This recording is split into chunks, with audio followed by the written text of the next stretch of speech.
नमस्कार, मैं ऋषभ मिश्रा। सूचना इंडिया कार्यक्रम में आपका स्वागत है।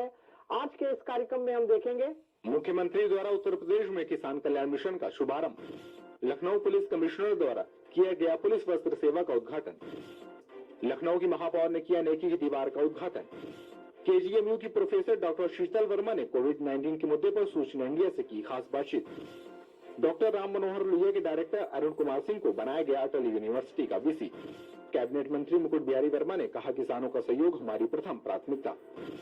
यूपी सरकार के मंत्री नीलकंठ तिवारी ने कहा कि विश्व के महत्वपूर्ण पर्यटन स्थलों में शामिल होगा यूपी। उत्तर प्रदेश की जेलें अब हुई और भी हाईटेक। उत्तर प्रदेश के सीएम योगी आदित्यनाथ ने किसान कल्याण मिशन का किया शुभारंभ। इस दौरान सीएम योगी ने कहा कि 2 करोड़ 35 लाख किसान यूपी में प्रधानमंत्री किसान सम्मान निधि से लाभान्वित हो रहे हैं। पिछले 3.5 साल में 1,15,000 करोड़ रुपए गन्ना मूल्य का भुगतान कराया गया है।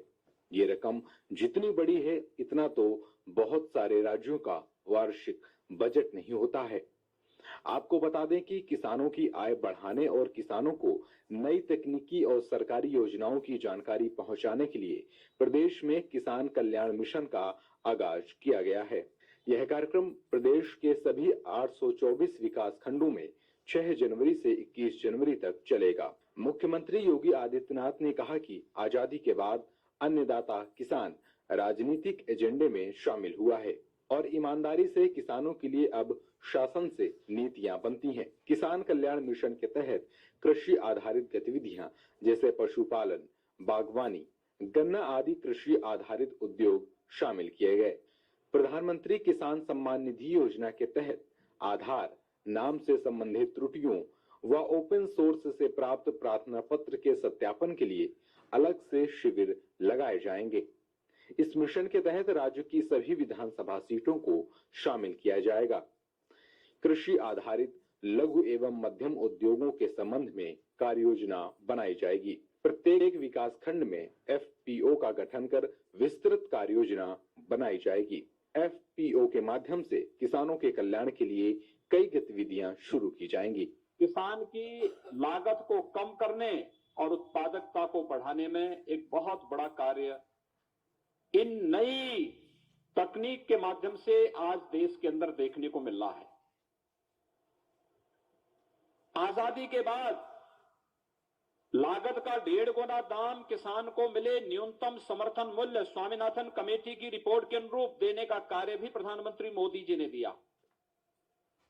और यही नहीं, प्रधानमंत्री किसान सम्मान निधि के माध्यम से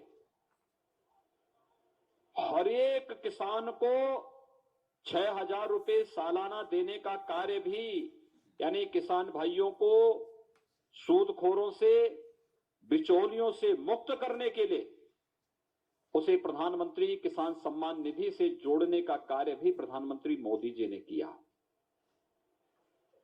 यानी किसान के कल्याण के लिए वास्तविक कार्य योजना अगर आप देखेंगे तो आजादी के बाद जिस गति के साथ एक कार्यक्रम चले हैं,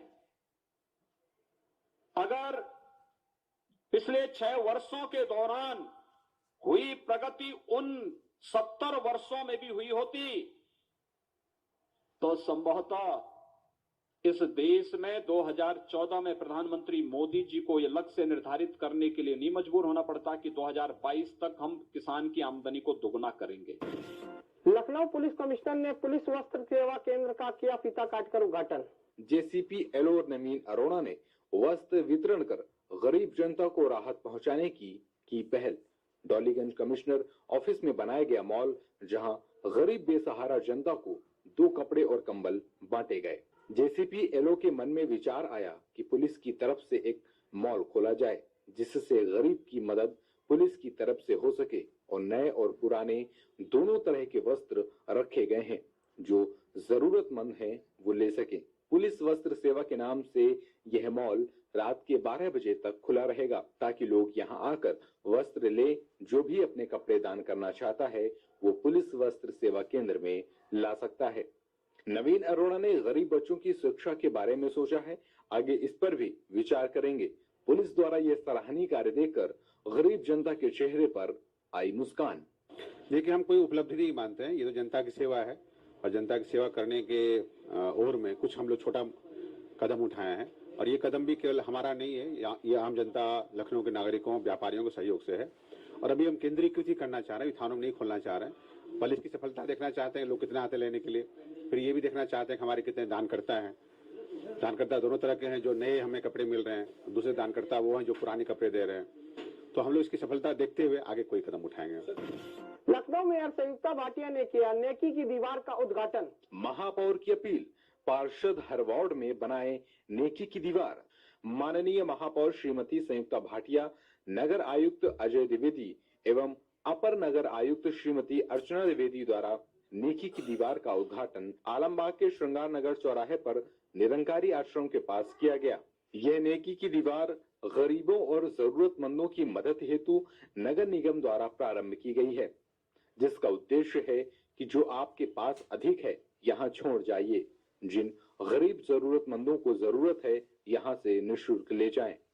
हमारे पास कई ऐसी वस्तुएं हैं जो हमारे किसी काम की नहीं होती, पर वही वस्तु किसी गरीब जरूरतमंद के बहुत काम आ सकती है, पर वह उसे खरीद नहीं सकते।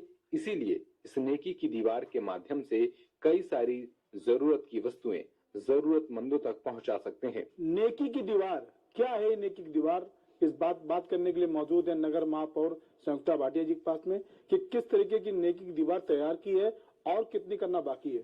मैम, स्वागत है आपका। आपने एक नया शुरुआत की है, नेकी की दीवार क्या है? नेकी की दीवार जानना चाहिए जनता।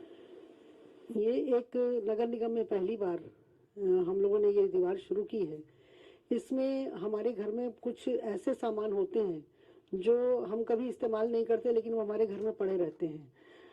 कभी जब हम घर की सफाई करते हैं तो लगता है कि ये सामान कभी जरूरत पड़ेगी, लेकिन ऐसा होता है कि वो हमें जरूरत नहीं पड़ती है और घर में फिर भी पड़ा रहता है। तो ऐसा सामान, चाहे वो कपड़े हो या क्रॉकरी हो या जूते चप्पल हो या घर का इस्तेमाल करने का कोई भी सामान, चादर है, कपड़े हैं, पहनने के कपड़े हैं, गर्म कपड़े हैं, इस तरह का सामान उसमें ले जाकर जो हम नहीं इस्तेमाल कर रहे हैं, हमारे घर में पड़ा हुआ है, हम उसको इस्तेमाल नहीं कर रहे हैं, लेकिन वो हमारे इस्तेमाल का नहीं, किसी के लिए बहुत ज्यादा इस्तेमाल करने लायक है, किसी के लिए आवश्यकता है उसकी। और जब किसी ऐसे व्यक्ति को ये सामान मिल जाता है तो उसके चेहरे पर जो एक चमक होती है, खुशी होती है, उसको अगर आप देखें तो आपके मन को इतना सुकून मिलता है। इस प्रकार की कल्पना को लेकर हम लोगों ने इस दीवार को बनाया है। हमारे यहाँ हमने सबसे अपने जानने वालों से, अपने मिलने वालों से और पत्रिकाओं के माध्यम से सबको सूचित किया और लोग उस पर आकर अपना सामान रख जाते हैं। इसमें खासियत यह है कि वहाँ कोई बैठता नहीं है, जिसको सामान वहाँ रखना है रख जाता है और जिसको जरूरत है वो वहाँ से ले जाता है। कोविड-19 के बचाव के लिए केजीएमओ की माइक्रोलॉजिक विभाग की प्रोफेसर डॉक्टर शीतल वर्मा ने की सूचना इंडिया से खास बातचीत, जिसमें उन्होंने बताया कि लोग कोरोना आपदा के वक्त में इतना परेशान हो चुके थे कि अब जब ढील मिली है तो लगातार लापरवाही करते देखे जा सकते हैं, जो कि पूरी तरह से गलत व खतरनाक है। जैसा कि देखने में आ रहा है कि नए सिरे से कोरोना ने खतरनाक अंदाज में फिर से दस्तक दे दिया है और अब ये पहले से ज्यादा खतरनाक है। डॉक्टर शीतल वर्मा ने कहा कि अभी कोरोना का खतरा पूरी तरह खत्म नहीं हुआ है। पब्लिक प्लेस व भीड़ भाड़ की जगह पर लोग मास्क जरूर लगाएं, उचित दूरी जरूर बनाकर रखें और खान पान पर खासा ध्यान दें। विटामिन सी वाले पदार्थ जरूर इस्तेमाल करें। उन्होंने ये भी कहा कि कोरोना के शुरुआती लक्षण में सर्दी, जुकाम या मामूली बुखार ही लगता है, इसलिए लोग इसको हल्के में लेकर नजरअंदाज कर रहे होते हैं, पर कोरोना की शुरुआत होती ही इन सब से है। इसलिए एहतियात बरतें, गाइडलाइन का पालन करें और स्वस्थ रहें, सुरक्षित रहें और दूसरों को भी सुरक्षित रखें। बिल्कुल आप ठीक कह रहे हैं। ये पूरा साल 2020 जो है हमारा देश और दुनिया कोरोना महामारी की चपेट में रहा और उसी से संघर्ष करता दिखाई दिया। भारत में भी लगभग अब 1 करोड़ से अधिक केसेस हो चुके हैं, जिसमें से 1.5 लाख लोगों को मृत्यु हो गई, जो कि बहुत दुखद है। कोरोना वायरस जो है ये एक रेस्पिरेटरी वायरस है, जैसे कि और रेस्पिरेटरी वायरसेस होते हैं, जैसे कि इन्फ्लुएंजा, राइनो वायरस, तो इसी तरीके का एक रेस्पिरेटरी वायरस है।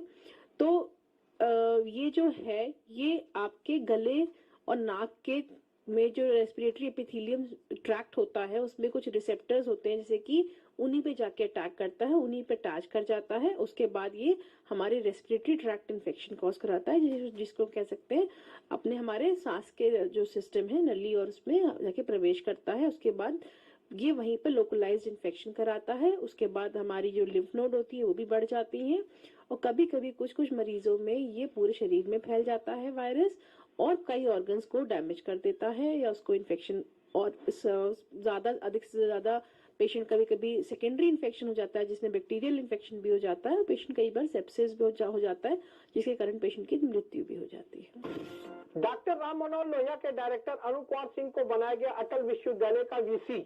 आपको बता दें, सूचना इंडिया से बातचीत में वाइस चांसलर अरुण कुमार ने कहा कि अटल यूनिवर्सिटी एक यूनिवर्सिटी है जो कि बहुत दिन से वंचित ही अपने प्रदेश में, कई प्रदेशों में जैसे महाराष्ट्र में, राजस्थान में, तमिलनाडु में इस तरह की यूनिवर्स की पहली सीट चल रही है, जिसमें कि सारे मेडिकल से संबंधित कोर्स का एक कंट्रोलिंग अथॉरिटी होती है।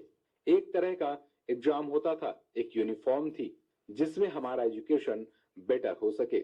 सरकार ने इसी चीज को ध्यान रखते हुए ये मेडिकल यूनिवर्सिटी बनाई है, और इसका उद्देश्य यही है कि जितने सरकारी medical college, dental college, nursing college, paramedical college से उनका एकमात्र कंट्रोल होता है, उनके आंतरिक स्तर को बढ़ाने के उद्देश्य से इस यूनिवर्सिटी का गठन हुआ है।